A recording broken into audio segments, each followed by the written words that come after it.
কাছাড় জেলায় অবৈধ মদ পাচারের বিরুদ্ধে বড়সড় সাফল্য অর্জন করেছে কাছাড় পুলিশ ও আবগারি বিভাগ। যৌথ অভিযানে আসাম মিজোরাম সীমান্তবর্তী ধলাই এলাকায় একটি ৬ চাকা ট্রাক আটক করে বিপুল পরিমাণ অবৈধ ভারতীয় তৈরি বিদেশি মদ, IMFL এবং বিয়ার উদ্ধার করা হয়েছে।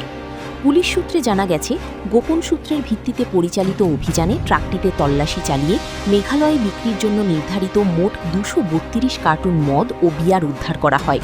প্রাথমিক তদন্তে জানা গেছে, নিত্য প্রয়োজনীয় সামগ্রীর আড়ালে কৌশলে এসব মদ লুকিয়ে মিজোরামে পাচারের চেষ্টা করা হচ্ছিল। অভিযানের সময় ট্রাকের চালককে গ্রেপ্তার করা হয়েছে। তার বিরুদ্ধে প্রয়োজনীয় আইনি ব্যবস্থা গ্রহণ করা হয়েছে। পাশাপাশি এই পাচার চক্রের সঙ্গে জড়িত অন্যান্য ব্যক্তিদের শনাক্ত করতে তদন্ত অব্যাহত রয়েছে বলে জানিয়েছে পুলিশ। কাছাড় পুলিশ ও আবগারি বিভাগের এই যৌথ অভিযান অবৈধ মদ পাচার চক্রের বিরুদ্ধে প্রশাসনের কঠোর অবস্থানেরই প্রতিফলন। প্রশাসনের পক্ষ থেকে জানানো হয়েছে, সীমান্তবর্তী এলাকাগুলোতে নজরদারি আরও জোরদার করা হবে এবং ভবিষ্যতেও এই ধরনের অবৈধ কর্মকাণ্ড রুখতে নিয়মিত অভিযান চালানো হবে।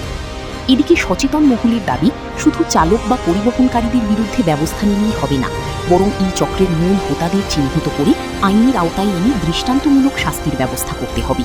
তাহলেই অবৈধ মদ পাচারের মতো অপরাধ কার্যকরভাবে নিয়ন্ত্রণ করা সম্ভব হবে।